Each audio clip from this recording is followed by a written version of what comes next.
The doctor's report from May 1921 listed it as bacterial infection, treatable with basic medicine.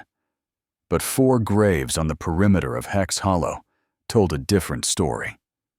Inside each, young women arranged in ritual positions, their bodies offered to soil that was supposed to save a cursed community. Before we dive into the story, what's the darkest case you've ever heard or experienced? Write it in the comments. Let's compare notes. Also, tell us where you're watching from today and what time is it right now. We're building a community of truth seekers who aren't afraid of the dark. Now, let's continue with the story. The skin began changing in February, when winter still held the Appalachian ridges in frozen silence. Martha Denham noticed it first on her youngest daughter's hands, small patches where the color had turned wrong, like meat left too long in summer heat. Within days, the discoloration spread to Violet's face, and then the lesions appeared, weeping and raw in the lamplight of their cabin. By the second week, 3 more girls in Hex Hollow showed the same markings. The settlement, tucked deep in a Kentucky valley where roads didn't reach and outsiders rarely ventured, had weathered isolation for 6 generations. They'd survived hard winters, crop failures, and the occasional fever that swept through their cabins. But this felt different to the people who called the Hollow home. Ezra Cutshaw had governed the spiritual life of Hex Hollow for 43 years, since taking over the role from her own mother in 1878. At 68, she carried the accumulated knowledge of 7 generations of folk practitioners, women who'd maintained the old ways, even as the world beyond their mountains forgot them. The grimoires in her keeping contained remedies, protections, and warnings passed down from ancestors who'd crossed the ocean with beliefs older than the colonies themselves. When the afflicted girls were brought to her cabin, Ezra examined each one with hands that had delivered babies, blessed crops, and prepared the dead for burial. She studied the patterns of the lesions, noting how they clustered and spread. She consulted her books by candlelight, running gnarled fingers over pages written in 3 languages, some sections dating back 200 years. The diagnosis came on the 5th night. This was no natural sickness, she declared to the gathered families. The pattern matched descriptions of a curse, one that targeted impure bloodlines within a community. Her grandmother had written of similar afflictions in the old country, visitations that struck when blood had been corrupted by transgression or when protective rituals had been neglected. The families accepted her verdict without question. Ezra's judgments had guided them through countless crises. Her predictions about weather and harvest proved accurate with uncanny frequency. When she'd declared certain unions blessed and others doomed, time had confirmed her wisdom. The Hollow existed in a closed world where her authority stemmed not from election or appointment, but from demonstrated power over forces the outside world no longer acknowledged. As February turned to March and the lesions worsened, spreading to 2 more girls, Ezra returned to her grimoires with renewed urgency. Somewhere in those pages, written in the hand of a great-great-grandmother she'd never met, lay instructions for purification. The curse had been identified. Now came the terrible work of breaking it, before it consumed every daughter in the Hollow and left their community without a future. The rituals, when she found them, made even Ezra hesitate. But the spreading affliction left no room for doubt. 7 girls now carried the marks, their skin deteriorating daily. If the curse wasn't stopped, the grimoires warned, it would spread to the boys, then to the adults, until nothing remained but poisoned land and unmarked graves. Salvation, according to the ancient texts, required sacrifice. It always had. The gathering took place on the first Sunday of March, when the entire hollow assembled in the meeting house that doubled as their church and council hall. Ezra stood before them with the grimoires spread across the pine table, their leather bindings cracked with age, their pages yellowed and fragile. The affected girls sat together on the front bench, their hands wrapped in cloth to hide the worsening lesions. Ezra's voice carried the weight of absolute certainty as she explained what her research had revealed. The affliction, she told them, stemmed from bloodline corruption. Somewhere in the family, histories of these 7 daughters lay transgressions that had weakened their spiritual protection.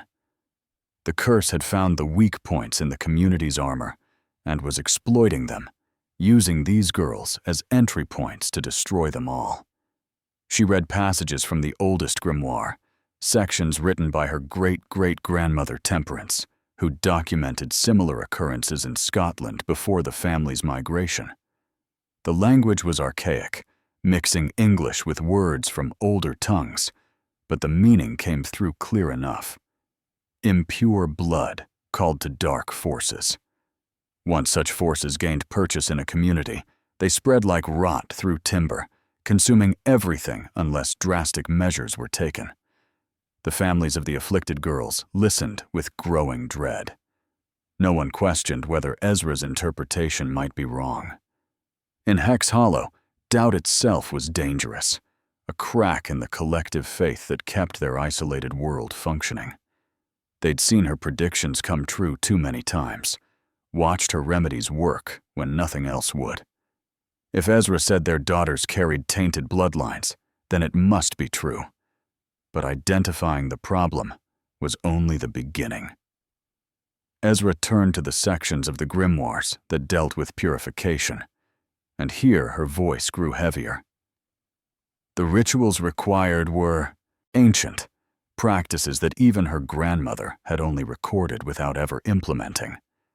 They involved acts meant to cleanse corrupted blood and produce pure offspring who would be immune to the curse's influence. The specifics, when she laid them out, caused visible distress among the gathered families. These were not simple ceremonies of prayer or symbolic cleansing. The grimoires demanded physical purification, ritual unions between the afflicted daughters and men of proven pure lineage within the clan.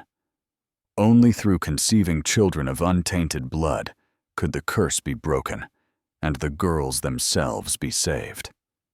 Ezra identified 12 men in the hollow, whose family lines showed no history of affliction or spiritual weakness. These men, ranging in age from 20 to 56, would serve as instruments of purification.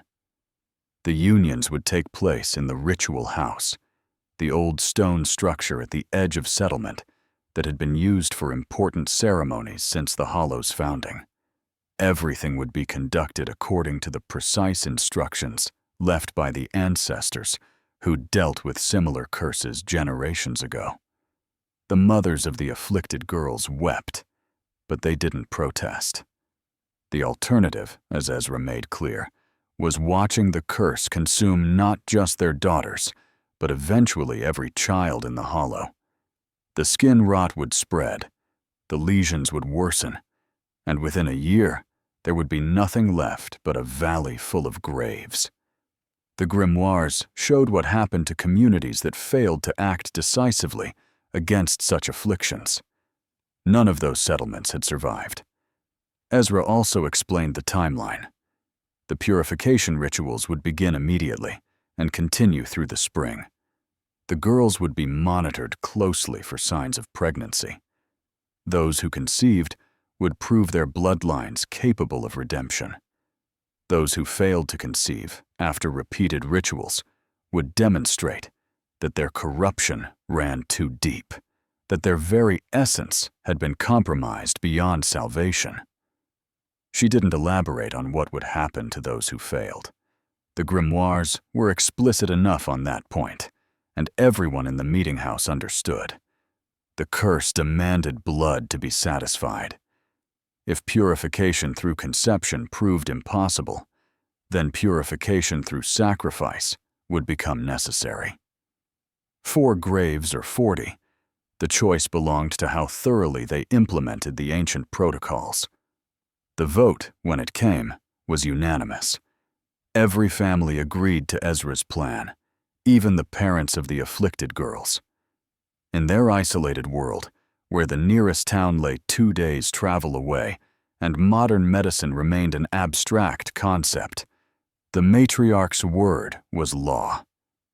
She'd never steered them wrong before. The Hollow had prospered under her guidance, while other settlements in these mountains had failed and been abandoned. As the meeting concluded, Ezra directed the families to prepare the ritual house.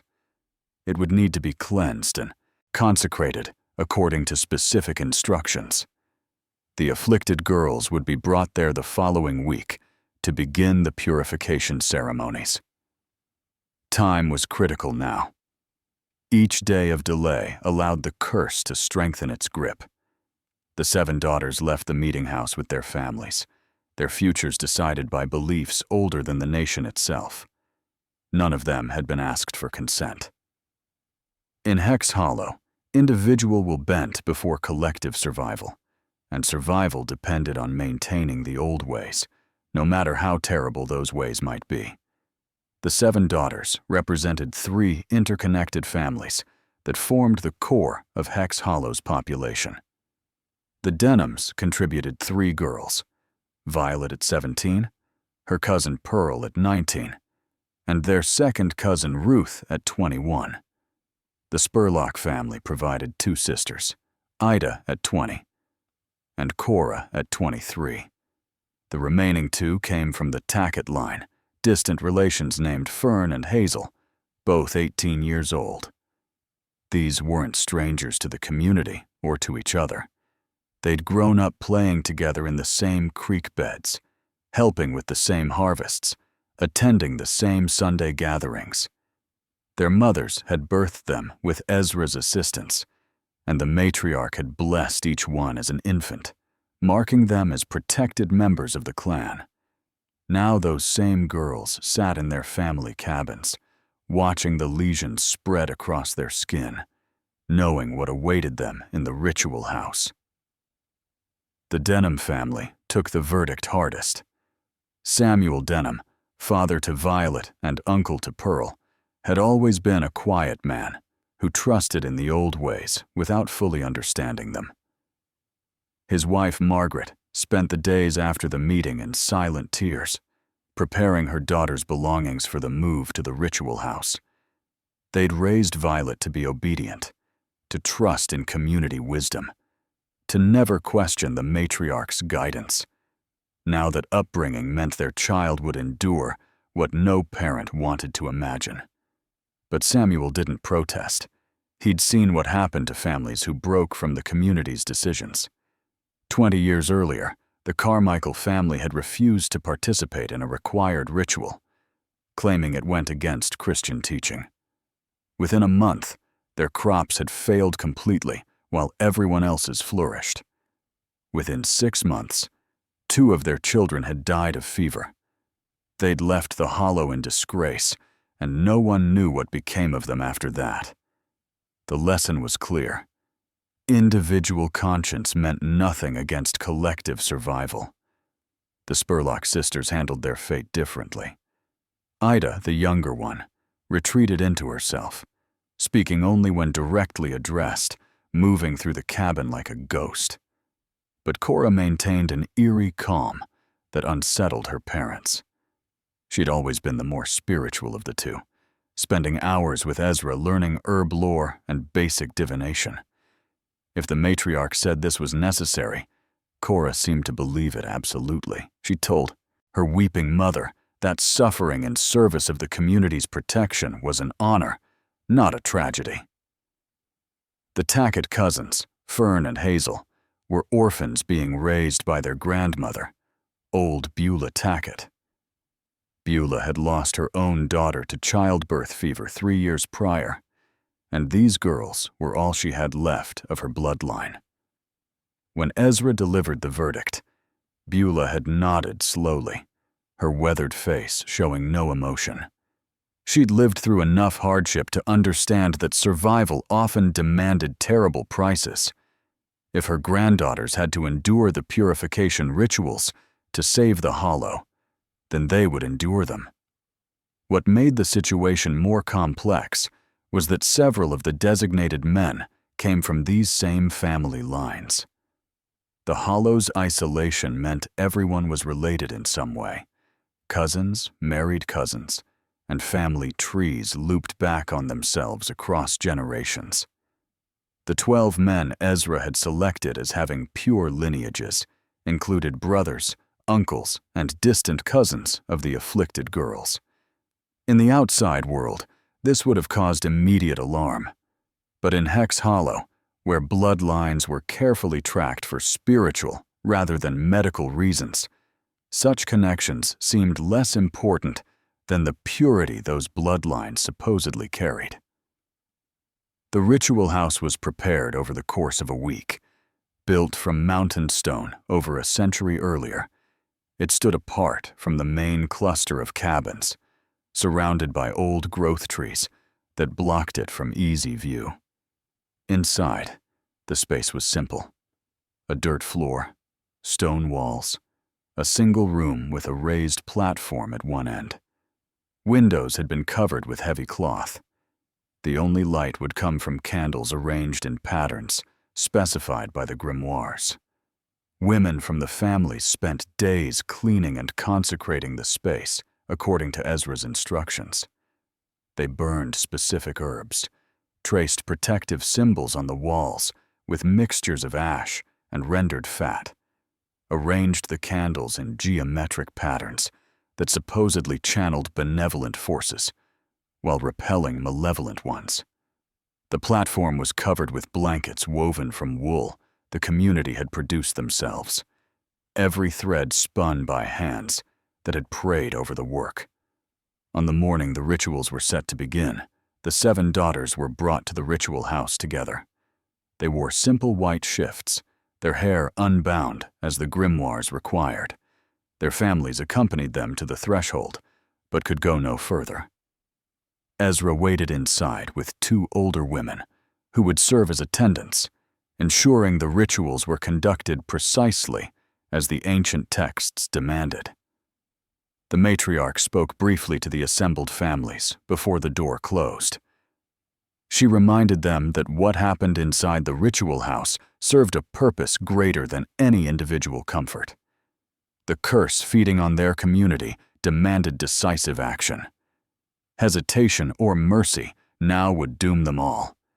The old ways had sustained their ancestors through worse trials. Faith in those ways, absolute and unquestioning, remained their only protection against forces the modern world pretended didn't exist. As the door shut, sealing the 7 daughters inside with their designated fate, the families dispersed to their cabins. There was work to be done, crops to tend, animals to feed. Life in the Hollow continued around the ritual house, everyone pretending not to think about what was happening within those stone walls, everyone telling themselves this was necessary, this was right, this was the only way to survive. The grimoires Ezra consulted contained instructions that had survived across centuries, passed from mother to daughter in an unbroken chain of belief. The purification rituals described within those pages came from a worldview where spiritual contamination was as real as physical disease, and where extreme measures to protect a community from supernatural harm were not just justified, but necessary. According to the texts, bloodline purification required the creation of new life, untainted by whatever transgression had opened the door to the curse. The afflicted women would participate in ceremonial unions with men whose family histories showed no spiritual weakness. These unions would take place under carefully controlled conditions, with specific prayers, timing based on lunar phases, and ritual preparations meant to ensure the resulting pregnancies would carry pure bloodlines capable of breaking the curse's hold. The 12 designated men understood their role as duty rather than privilege. They'd been selected based on genealogical research Ezra had conducted over years, tracking which family lines had shown resistance to various afflictions and which had demonstrated spiritual strength through multiple generations. Most were married men with families of their own, called to this service by the matriarch's authority and the community's desperate need. The ceremonies began in mid-March and followed a rigid schedule. Each of the 7 daughters would participate in ritual unions according to a rotation Ezra had designed based on the grimoire's specifications. The moon phases mattered, as did the time of day and the specific prayers that had to be spoken. The 2 attendant women ensured every detail matched the ancient instructions exactly, believing that any deviation might render the purification ineffective and doom their efforts. Inside the ritual house, the daughters lived in a suspended reality separated from normal life. They were fed, clothed, and cared for by the attendants between ceremonies. Ezra visited daily to check their physical condition and monitor the progression of the skin lesions. She also tracked their emotional states, concerned that resistance or unwillingness might interfere with the purification process. The grimoires warned that the afflicted had to accept their role in breaking the curse, that spiritual cleansing required submission to forces greater than individual will. The community outside maintained a collective silence about what occurred in the ritual house. Mothers didn't speak of their daughters' absence. Fathers didn't discuss the participation of their sons or brothers. Children were told the afflicted girls were undergoing intensive healing ceremonies and would return when the treatment was complete. This silence wasn't conspiracy, but rather shared understanding that some necessities were too heavy to name aloud. As March turned to April, the rituals continued with mechanical regularity. The designated men came and went from the ritual house at appointed times, their faces showing nothing, their participation treated as civic duty, no different from helping with harvest or maintaining the common buildings. Their wives accepted this arrangement because the alternative was watching the curse destroy their entire community. Individual feelings had no place in decisions of collective survival.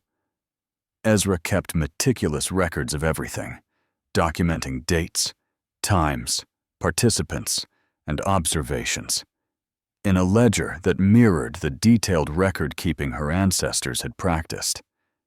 This wasn't cruelty, but procedure, the same systematic approach she applied to tracking crop rotations, weather patterns, and birth records. The grimoires emphasized that breaking a multi-generational curse required precision and documentation to prove the purification had been conducted properly. The skin condition continued spreading, despite the rituals. 2 more women in the hollow developed the early signs of lesions, causing panic that the purification wasn't working quickly enough. Ezra consulted the grimoires again and determined that this proved the curse was fighting back, trying to expand its reach before it could be contained. She intensified the ritual schedule, adding extra ceremonies and extending the participation requirements. By late April, some of the daughters showed signs of pregnancy. Ezra examined them carefully, using techniques passed down through generations of midwives and healers. Pearl Denham and Cora Spurlock appeared to be carrying new life, which the matriarch interpreted as evidence the purification was taking hold in their bloodlines. She treated these 2 with special herbs meant to strengthen the pregnancies and ensure the children would be born healthy and untainted. But 4 of the 7 showed no such signs. Violet Denham, Ruth Denham, Ida Spurlock, and Fern Tackett had participated in the rituals as fully as the others, yet their bodies remained unchanged, except for the worsening lesions. Ezra's concern grew with each passing week. The grimoires were clear about what this meant. If repeated purification attempts failed to produce pregnancy, it indicated the bloodline corruption ran too deep for redemption through new life. The matriarch began preparing for the possibility that blood sacrifice would become necessary. The texts described how deeply cursed individuals had to be offered to the land itself, their lives given to break the supernatural hold on the community. She didn't share these preparations with the families yet, hoping the remaining weeks of purification ceremonies might still result in pregnancies for the 4 who'd shown no signs. But privately, in her cabin with only the grimoires for company, Ezra knew what was coming. The curse had been identified, the purification implemented according to ancient protocols. If 4 of the afflicted proved too corrupted to save, then their sacrifice would complete what the rituals had begun. The Hollow would survive, even if 7 families had to bear the cost of that survival.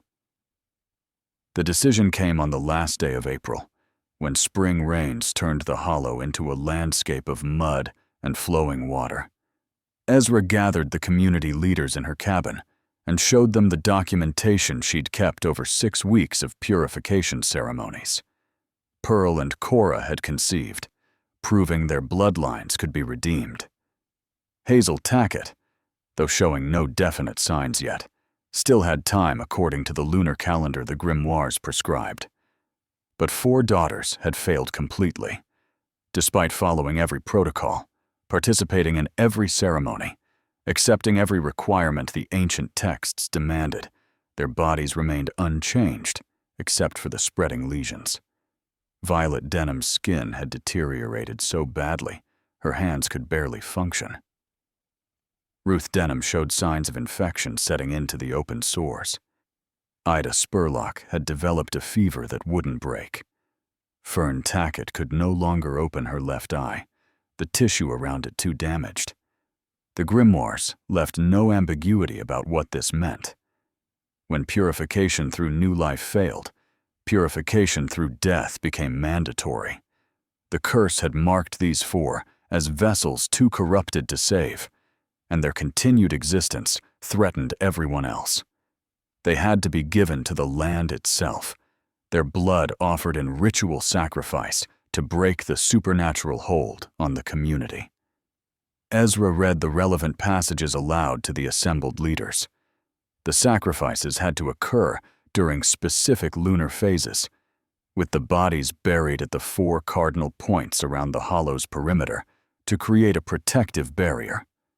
Each burial site required consecration with prayers and offerings. The deaths themselves had to follow ritual specifications, quick and merciful, but conducted with ceremonial purpose rather than mere execution. The fathers of the condemned daughters sat in heavy silence. Samuel Denham would lose both his daughter and his niece. The Spurlock patriarch would sacrifice one daughter while watching another carry a pregnancy to term, a cruel division that split his family's fate. Old Beulah Tackett, already resigned to losing one granddaughter, learned she might lose both, depending on whether Hazel showed signs of pregnancy in the coming weeks. But none of them protested. The curse was real to them, as tangible as the mountains surrounding their valley. They'd watched the skin condition spread, seen their daughters suffer, and witnessed 2 more women in the Hollow develop early symptoms. If Ezra said sacrifice was necessary, then her word carried the weight of 6 generations of proven wisdom. Individual grief meant nothing against collective extinction. The matriarch selected 4 men to carry out the ritual killings, choosing them based on spiritual strength rather than family connection. These men would fast for 3 days beforehand, purifying themselves through prayer and isolation. They would perform the necessary acts swiftly and according to precise instructions, then help with the burials before undergoing their own cleansing ceremonies. On May 7, 1921, the first sacrifice took place at dawn. Violet denim was brought from the ritual house to the northern edge of the hollow, where a grave had been prepared according to the grimoire's specifications. The designated man performed his duty quickly, while Ezra spoke the required prayers. Violet's body was arranged in the grave in a specific position, facing east, with ritual objects placed around her according to ancient custom. 3 days later, Ruth Denham followed at the eastern point. Then Ida Spurlock at the south. Finally, Fern Tackett at the western boundary. Each burial created what Ezra believed was a corner of protective force, sealing the hollow against further supernatural incursion. The families mourned in private, their grief mixed with desperate hope that these deaths would save everyone else. The ritual house closed after Fern's sacrifice. Pearl and Cora returned to their families to await their pregnancies under Ezra's medical supervision. Hazel remained in the matriarch's care for another 2 weeks of observation, and when she finally showed signs of conception, old Beulah wept with relief that at least one granddaughter had been spared. The 4 graves became places the community avoided, marked only with simple stones bearing no names. The families were instructed not to mourn publicly, as excessive grief might weaken the protective barrier the sacrifices had created. They were told their daughters had served a higher purpose, that their deaths had meaning in the cosmic struggle against the curse threatening to destroy everyone. But the skin condition didn't stop. Within a week of the final sacrifice, 2 more women showed symptoms. Then a boy of 12 developed lesions on his arms. The curse, despite everything they'd done, continued its advance through the Hollow's population. Ezra consulted her grimoires with growing desperation, searching for explanations. Had the rituals been performed incorrectly? Had some detail been missed? The texts offered no clear answers, only warnings about curses that proved too powerful for standard purification methods. She began considering whether additional sacrifices might be necessary, whether the 4 graves weren't enough to contain what they faced. The community's faith in her guidance began showing small cracks. Whispered conversations happened in cabins, questions asked in low voices about whether the old ways were actually working. But these doubts remained private, never spoken in Ezra's presence. Her authority still held, built on decades of success, even as the evidence mounted that this time her wisdom might not be enough to save them.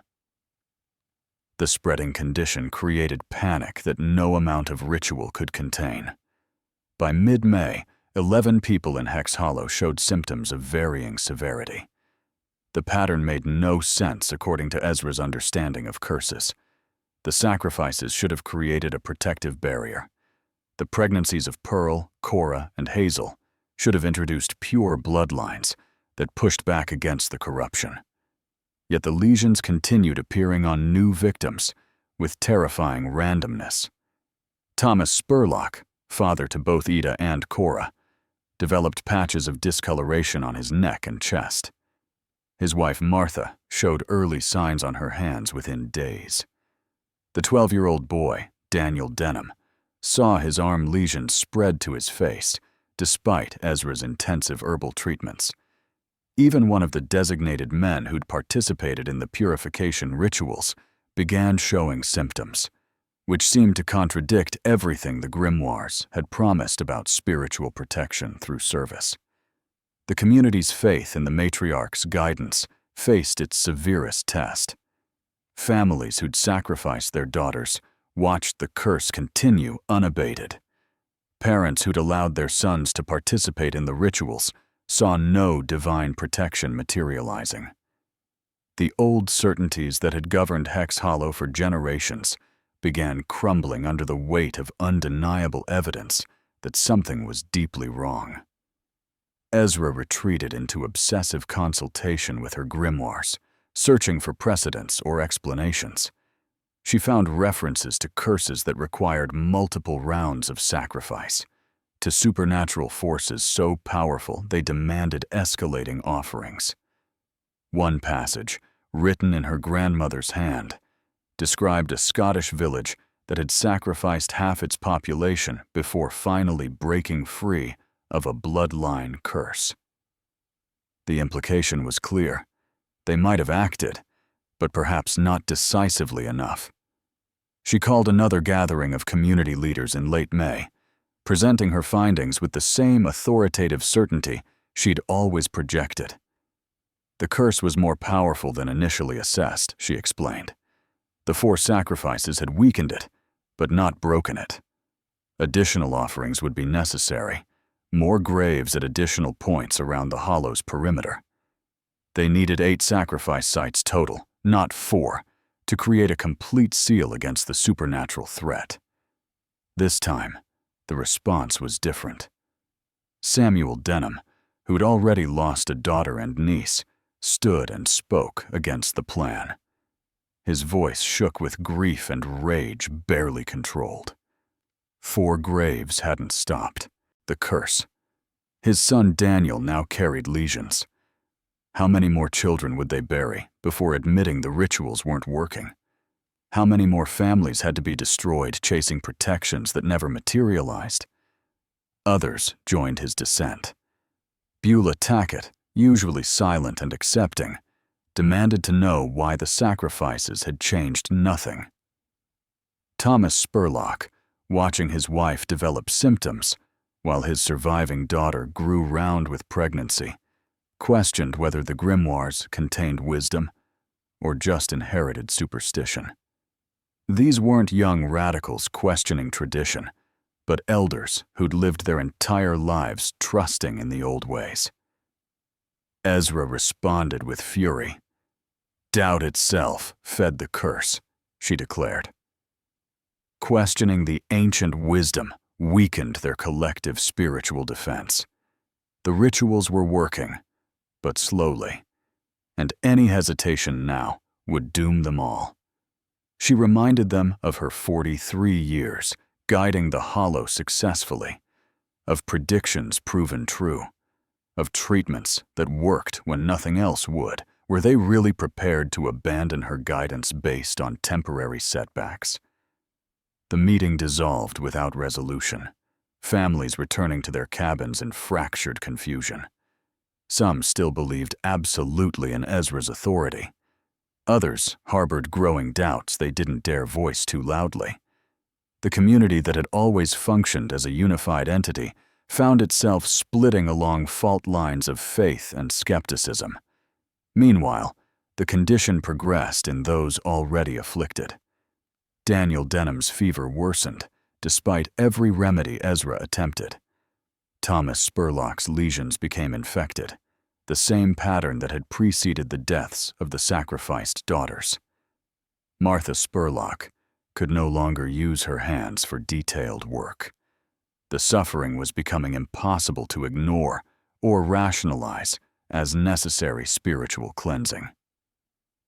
Pearl and Cora, now visibly pregnant, became objects of both hope and resentment. Their successful conceptions proved the purification rituals could work, at least for some. But their survival while their sisters died created painful divisions within families. The Spurlock household couldn't celebrate Cora's pregnancy while watching her father deteriorate from the same condition that had killed Ida. The Denham family couldn't rejoice in Pearl's expected child while grieving for Violet and watching Daniel suffer. Ezra maintained her rigorous schedule of treatments and prayers, moving between afflicted families with herbs, salves, and ritual protections. But even she couldn't hide the exhaustion showing in her movements, the doubt creeping into her eyes when she thought no one was watching. The grimoires had never failed her before. The old ways had always provided answers. This time, something was different, and deep in her aging bones, she felt the first cold touch of uncertainty. On May 23rd, a stranger arrived at the edge of Hex Hollow, a traveling doctor making his rounds through the mountain communities, checking on isolated settlements that rarely saw medical care. His arrival would change everything, though no one recognized it yet. They saw only another outsider who couldn't possibly understand the supernatural forces they battled, another representative of a modern world that had forgotten the old truths. But Dr. William Ashford carried something the Hollow desperately needed and didn't know existed. Knowledge of a bacterial infection spreading through remote Appalachian settlements that spring, and the simple antibiotics that could treat it. Dr. William Ashford had been making medical rounds through eastern Kentucky's most isolated settlements for 11 years, ever since graduating from medical school in Louisville. He'd seen poverty, malnutrition, and diseases that modern cities had forgotten. But he'd also learned that these mountain communities possessed their own systems of healing, their own authorities, and their own deep suspicion of outsiders who arrived claiming to help. He encountered 2 Hex Hollow residents at a trading post 15 miles from their settlement. The men, there to purchase supplies, both showed visible lesions on their hands and necks. Ashford recognized the symptoms immediately. He'd treated 4 similar cases in the past 2 months, all in isolated communities within a 50-mile radius. The bacterial infection responded well to sulfa drugs if caught early, though it could cause significant tissue damage if left untreated. When he asked about other cases in their community, the men's faces closed. They claimed the affliction was being handled by their own healer, that outside medicine wasn't wanted or needed. But something in their voices, a desperation beneath the dismissal, made Ashford press further. How many were affected? Had anyone died? Were children showing symptoms? The men exchanged glances before admitting that yes, multiple families were suffering, including children.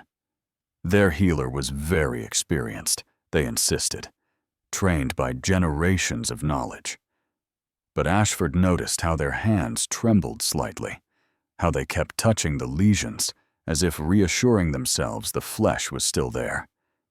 He explained that he'd seen this exact condition in other settlements, that it was treatable, that delay could mean permanent damage or death.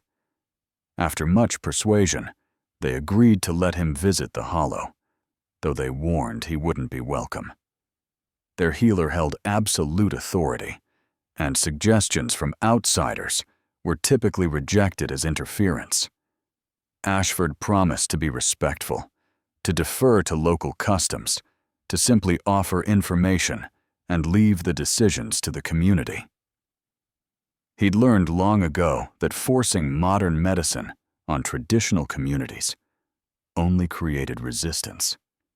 The journey to Hex Hollow took most of a day, following trails that barely deserved the name through terrain that explained why these people remained so isolated.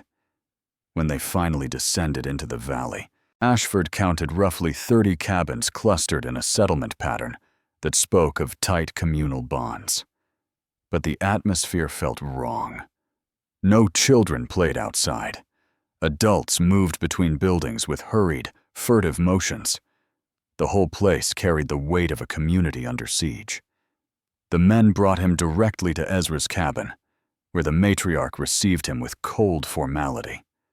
She listened to his introduction and credentials without expression, then asked what business he had in her hollow.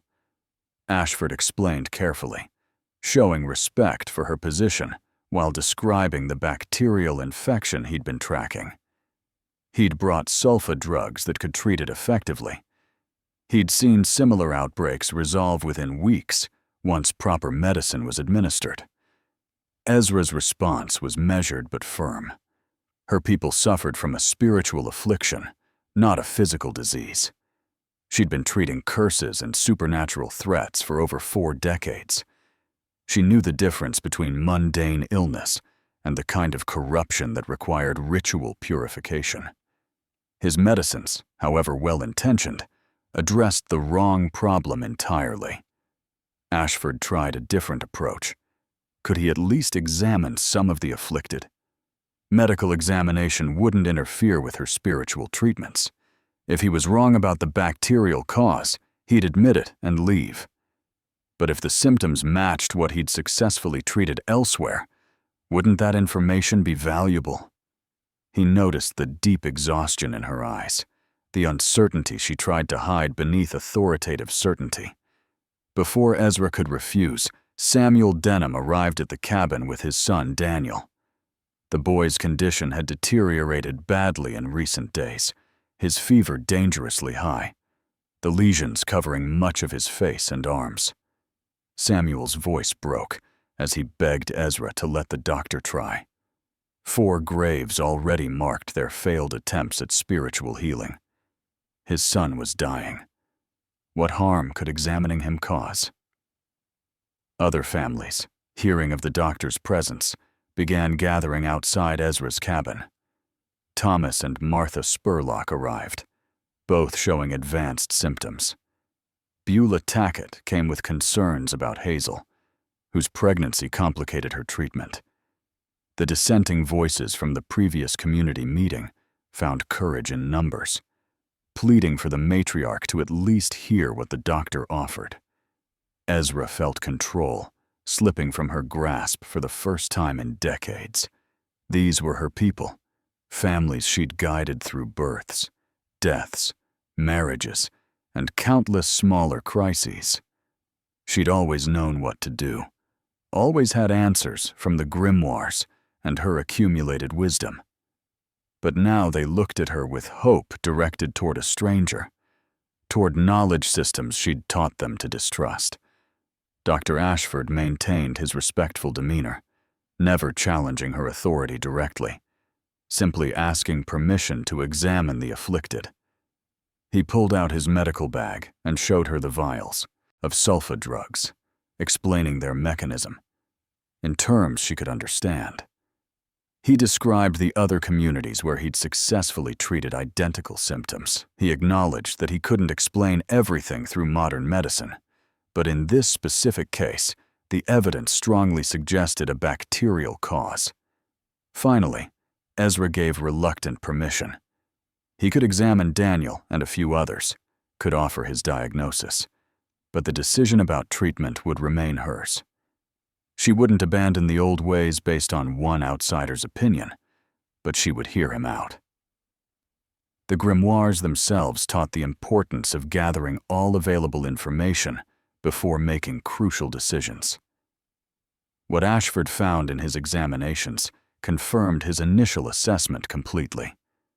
The lesions showed classic signs of a streptococcal infection spreading through skin and soft tissue. The progression patterns, the secondary infections, the fever responses, all matched cases he'd treated successfully elsewhere. This wasn't a curse or spiritual affliction. This was bacteria, treatable and containable with proper medical intervention. He presented his findings to Ezra and the assembled families with careful documentation, showing comparison photographs from other communities, explaining the infection mechanism, demonstrating how the sulfa drugs worked. The evidence was overwhelming for those willing to see it. The question became whether generations of belief could bend before scientific reality, or whether faith in the old ways would demand they reject this lifeline entirely. Dr. Ashford stayed in Hex Hollow for 3 days, administering sulfa drugs to those willing to accept treatment. Daniel Denham received the first dose, and within 24 hours his fever began breaking. Thomas Spurlock's lesions stopped spreading. Martha Spurlock reported reduced pain for the first time in weeks. The results spoke louder than any argument about supernatural versus medical explanations. But as Ashford treated patients and spoke with families, fragments of disturbing information began emerging. Whispered references to daughters who'd undergone purification ceremonies, carefully avoided mentions of graves at the hollow's perimeter. The pregnant women, Pearl, Cora, and Hazel, who seemed surrounded by an atmosphere of both reverence and tragedy that Ashford couldn't quite understand. On his second evening there, Beulah Tackett approached him privately. The old woman's face showed years of accumulated grief compressed into recent months. She asked if he was a man of law as well as medicine. When he explained he had no legal authority, but could contact those who did, she began speaking in a low, urgent voice that trembled with suppressed horror. She told him about Fern, her granddaughter who'd been sacrificed to break the curse, about 3 other young women buried at the cardinal points around the settlement, about the purification rituals that had preceded the killings, ceremonies conducted over weeks with the full knowledge and participation of the community, about how Ezra had convinced them all that supernatural forces demanded these terrible actions. Ashford listened with growing shock. What Beulah described wasn't just folk medicine gone wrong. It was systematic abuse, followed by multiple homicides, all conducted under the banner of spiritual protection. He asked careful questions, trying to understand the full scope. Who had participated? How were decisions made? Were the victims willing or forced? Beulah's answers painted a picture of a community that had crossed from belief into criminality without recognizing the boundary. He also learned about the grimoires, the ancient texts Ezra consulted for guidance. Beulah had seen them once, pages filled with instructions for rituals that ranged from harmless to horrifying. The matriarch treated those books as sacred wisdom, but to Ashford, they sounded like dangerous delusions passed down through generations, growing more extreme with each retelling. The next morning, Ashford spoke with other families individually, piecing together the timeline. He learned that 4 young women had died in early May, their deaths presented as necessary sacrifices. He discovered that 7 daughters total had been subjected to the purification ceremonies, with 3 surviving because they'd conceived pregnancies. The systematic nature of what had occurred became undeniable. When he confronted Ezra directly, she didn't deny anything. She explained her reasoning with the same conviction she'd always carried, describing the curse, the grimoire's instructions, the necessity of extreme measures to protect the community. To her, the deaths were tragic but justified, sacrifices made to prevent greater catastrophe. She genuinely believed she'd saved the Hollow, that without her intervention, everyone would have died. Ashford tried to make her understand that the affliction was bacterial, that the deaths had been completely unnecessary, that simple medicine could have prevented. But Ezra looked at him with pity, as if he was the deluded one, unable to see beyond his limited scientific framework into the deeper spiritual realities that governed existence. She pointed out that his medicines only worked after the sacrifices had broken the curse's power. In her mind, the rituals had succeeded exactly as intended. The doctor realized he was dealing with a belief system so complete, so reinforced by generations of isolation, that evidence couldn't penetrate it. Ezra would never accept that she'd orchestrated 4 murders based on superstition. The cognitive dissonance would be too devastating, requiring her to acknowledge that her entire life's work was built on false premises. He left Hex Hollow on the 3rd day, with enough sulfa drugs for continued treatment and a promise to send more supplies. But he also carried documentation of everything he'd learned, notes on the deaths, names of victims and participants, descriptions of the purification ceremonies. As soon as he reached a town with telegraph access, he contacted the county sheriff and state authorities. The letter he wrote was careful but thorough, laying out the medical facts first before describing the criminal acts. He emphasized that this wasn't simple murder, but rather a community-wide delusion that had resulted in deaths. The victims hadn't been killed in anger or for profit. but as part of systematic rituals everyone believed necessary. The complexity of the situation would require sensitive handling, but the crimes themselves were undeniable. He also wrote to medical colleagues about the bacterial outbreak, suggesting coordinated public health efforts for isolated mountain communities. The infection was treatable, but only if doctors could reach settlements before superstition filled the vacuum left by inadequate healthcare access.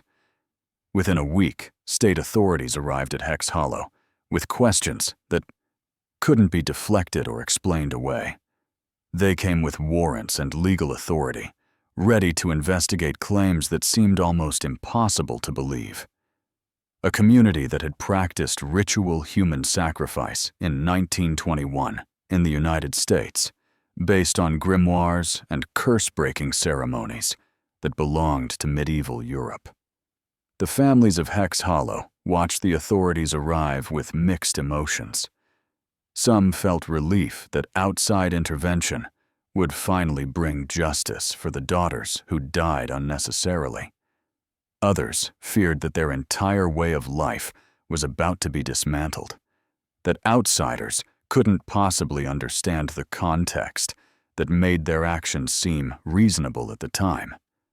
Ezra stood before her cabin as the investigators approached, the grimoires stacked on the table behind her, ready to defend her decisions with the same conviction that had guided 43 years of community leadership. She didn't understand yet that conviction without truth was simply fanaticism, that belief without evidence was just faith in darkness, or that the old ways she'd preserved so carefully had transformed from protection into poison. The trial began in August 1921 in the county courthouse, a building that had never seen a case quite like this one. 7 defendants sat in 2 rows, their faces showing everything from defiance to confusion to deep shame. Ezra Cutshaw occupied the center position, her posture rigid with conviction even as the charges were read aloud. 4 counts of first-degree murder, multiple counts of assault, conspiracy to commit crimes against persons. The prosecution faced an unprecedented challenge. How do you explain to a jury that an entire community participated in ritual killings based on curse-breaking ceremonies? How do you prosecute people who genuinely believed they were saving lives rather than taking them? The lead prosecutor, a young attorney named Robert Finch, decided to focus on the facts rather than the beliefs. 4 women had died. 7 defendants had participated directly in either the deaths or the preceding abuse.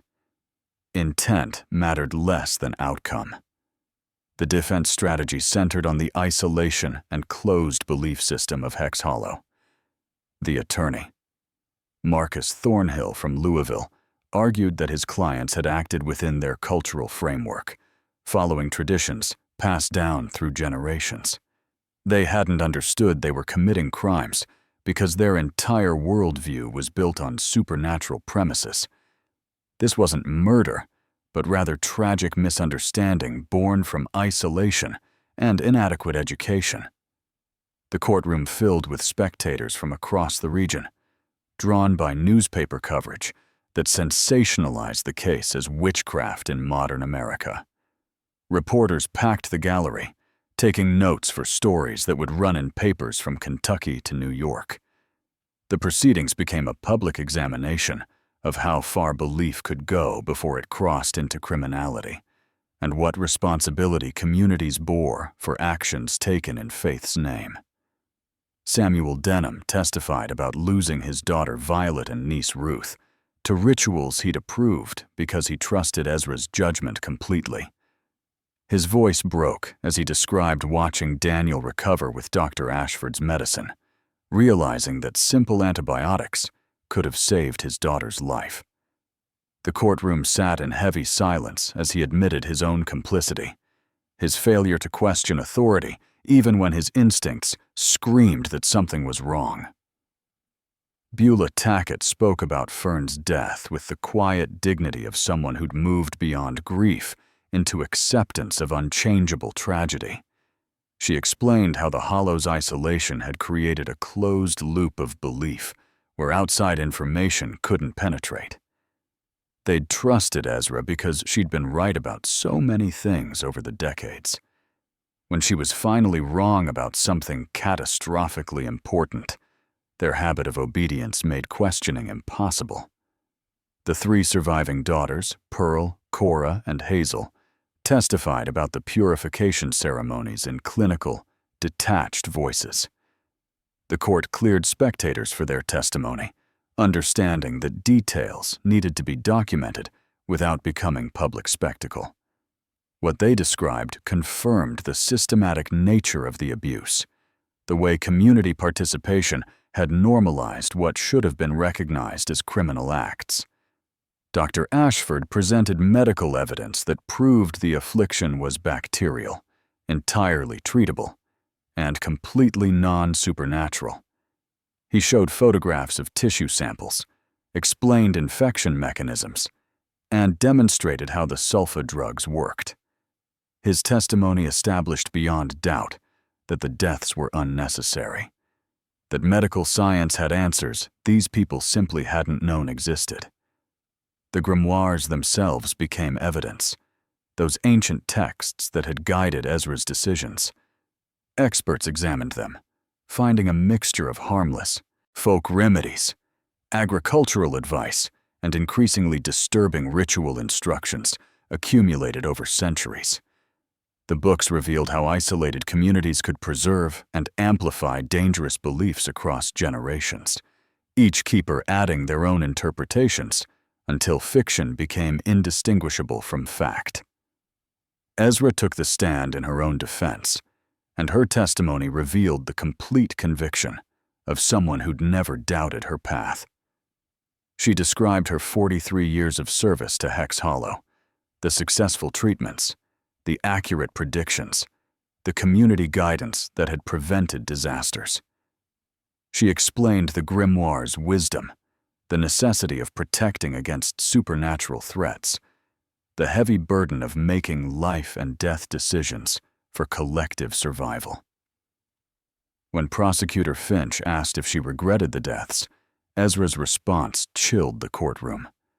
She regretted the necessity, but not the action itself. The curse had been real, the threat genuine, the sacrifices required.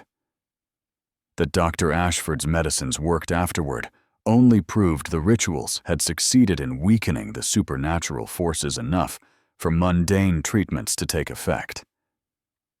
She couldn't see, even confronted with overwhelming evidence, that her entire framework was built on false premises. The jury deliberated for 2 days. They returned with guilty verdicts for all 7 defendants, though with varying degrees. Ezra received the harshest sentence as the architect and primary authority figure. The 4 men who'd carried out the actual killings received life imprisonment, their participation recognized as following orders rather than independent action. 2 others who'd assisted received shorter sentences. The judge's statement at sentencing addressed both the legal facts and the broader implications.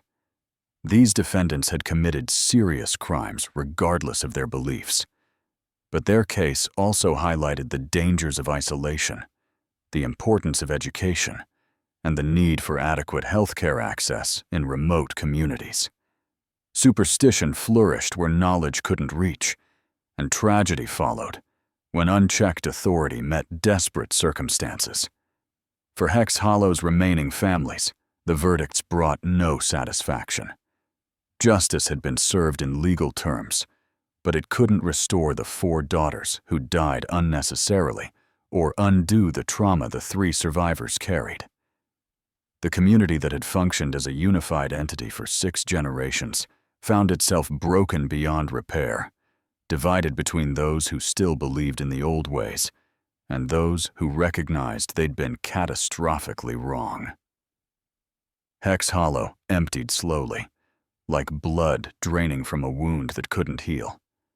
The first families left within weeks of the trial's conclusion, unable to remain in a place where 4 graves marked their collective failure. The Denham family relocated to a town 40 miles away, where Samuel found work in a lumber mill and tried to forget the daughter he'd allowed to die based on superstition masquerading as wisdom. Thomas and Martha Spurlock stayed longer, watching their daughter Cora give birth to a son in October. But the child's existence carried unbearable weight, a reminder of the circumstances surrounding his conception. They left before winter, moving to Ohio, where no one knew their history. Cora went with them, the baby in her arms, never speaking about what she'd endured in the ritual house. Pearl Denham's pregnancy ended in miscarriage in September. Some said the stress of the trial caused it. Others whispered that perhaps the purification rituals had damaged something that couldn't be seen. She married a man from the county seat who knew nothing of Hex Hollow, building a new life on foundations of careful silence about her past. Hazel Tackett delivered a healthy daughter in November, but old Beulah didn't live to see it. The grandmother who'd lost one granddaughter to sacrifice died in her sleep, some said from grief, others from simple exhaustion of spirit. Hazel raised her child alone for a time before remarrying, never telling her daughter about the sister who'd been buried at the western point of a cursed hollow. By 1926, only 3 families remained in the settlement, stubborn holdouts who insisted their land and heritage meant more than tragedy.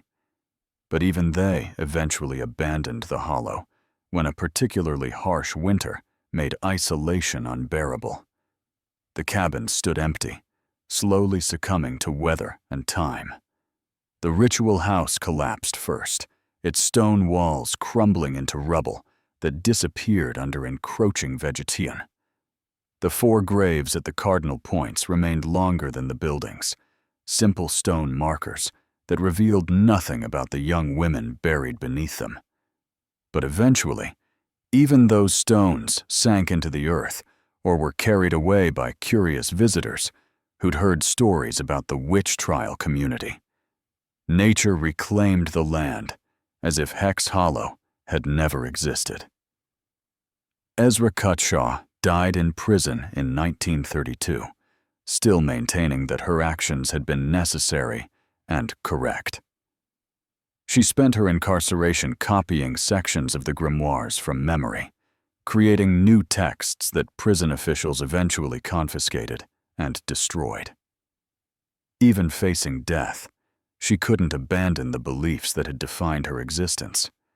Faith, once absolute, proved more durable than evidence, more persistent than reason.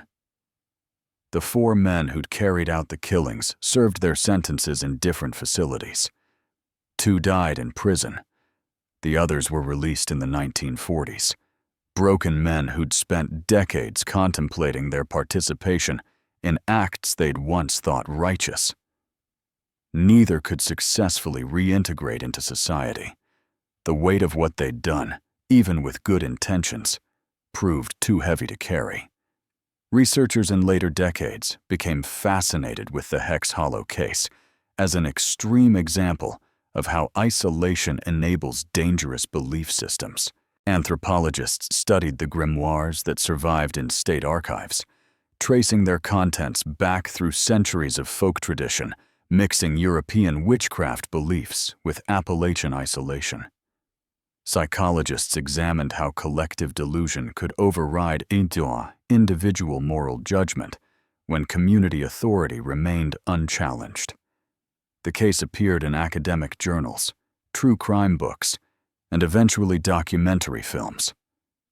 Each retelling tried to understand how an entire community could participate in such horror while genuinely believing they acted righteously.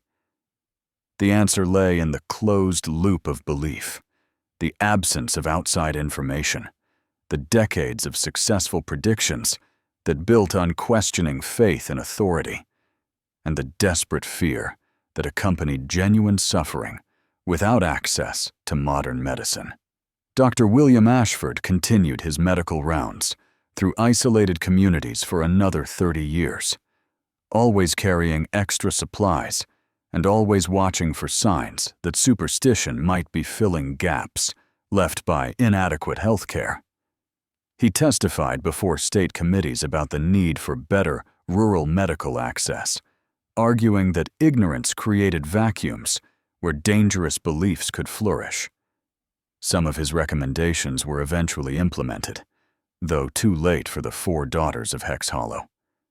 The bacterial infection that started everything became a footnote in medical journals, easily treatable once identified, deadly when misunderstood. Modern antibiotics eliminated such outbreaks entirely within a few decades.